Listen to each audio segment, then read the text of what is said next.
Hey guys, Chris Fix here. Today I'm going to show you one of the most common problems anybody who owns a car will face, and that's when you go to start your car.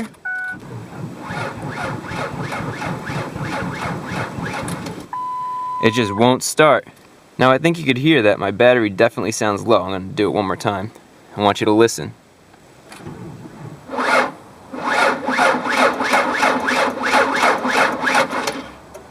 Now this could be a few different things. I'm going to go through the steps that I would normally take to try to figure out what the problem is given what you just saw. So that you could get a little bit of background information, when I go to start the car, well now it won't even crank, but when I went to start the car, it was cranking. So you know that the starter's engaging, you know that the engine's spinning. I drove this car last night, it's been parked in my driveway, and the battery went dead. While I was driving, I did not see any battery light come on.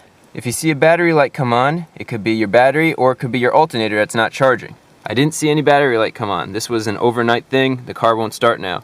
It got down to 30 degrees Fahrenheit last night, and batteries don't like the cold, so it's making me think that it is a battery problem.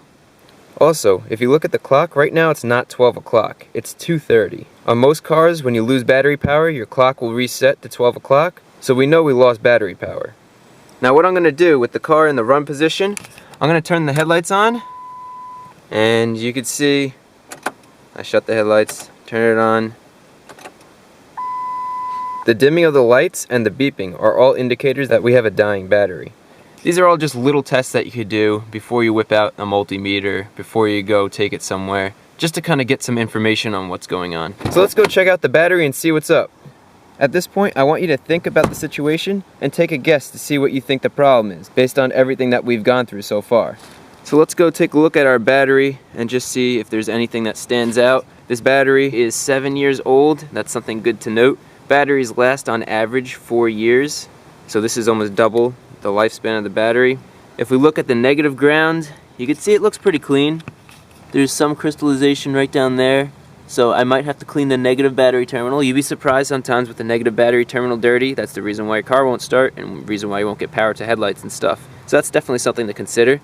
And then the positive terminal, that looks pretty good. It could use some cleaning too, but there's nothing there that really makes me think that's the positive battery terminal. It looks pretty normal.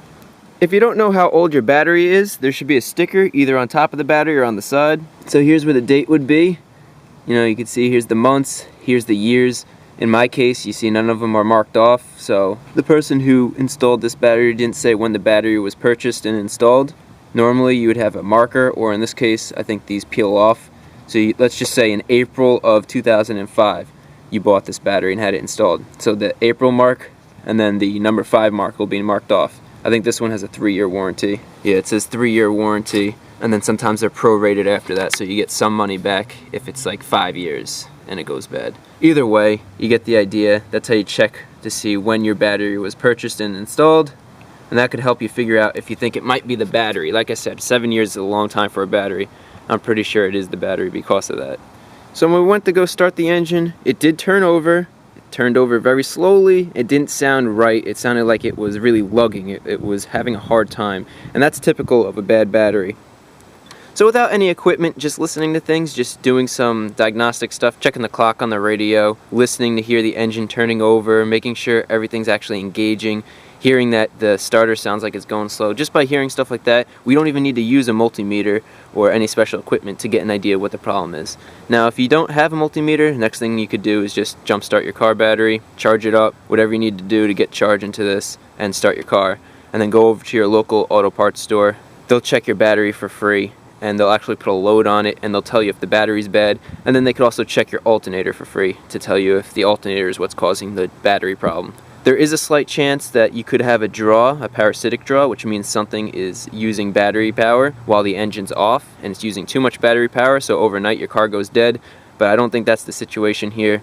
But since I do own a multimeter, I have it set to 20 DC volts. I'm going to turn it on. Good. I have my 2 leads here.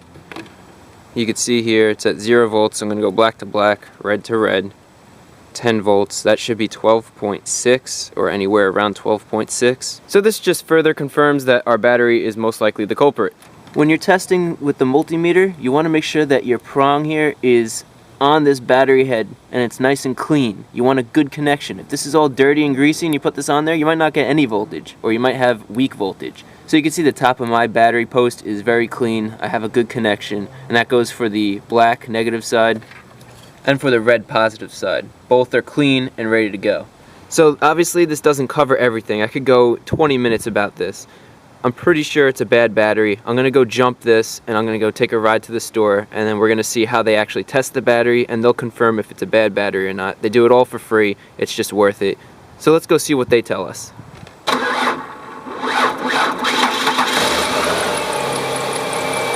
Now, because the car started up when I used the battery jumper, you could hear it actually still lagged, but then finally there was enough juice in that jumper to get it started. And because I'm not getting a battery light as the car is running, and I mean I could turn my headlights on and I still won't get the battery light. I could add the blower motor here. Let's turn it up all the way. Still no battery light. The car didn't stall. So I don't think it's an alternator problem. I think it's a bad battery. And again, I'm just going through things that it might be, just so that you could get an idea of how to do all these tests without even using a multimeter. You could be on the side of the road with no tools at all and be doing these little simple tests just to check things out. So let's go out, have your local parts store check the battery, and we'll see how bad this battery actually is. I'm here at the local auto parts store, and they're gonna test out our battery for me. So it's just gonna connect this load tester, put a load on the battery. We're getting a printout of the results. Replace battery. Okay, so just as we thought, we need to replace the battery. The voltage was good, which makes sense because we just ran the car for 15 minutes to get to the store. That was 13 volts. The cold cranking amp should have been 850, but it was 315.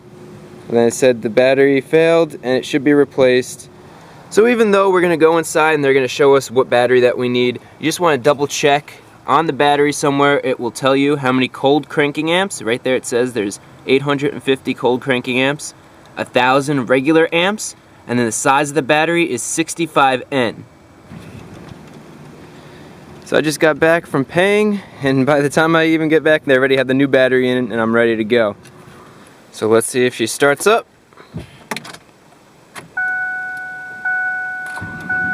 Starts up like a brand new car. Nice and simple. And that's exactly how I go through troubleshooting a no start condition.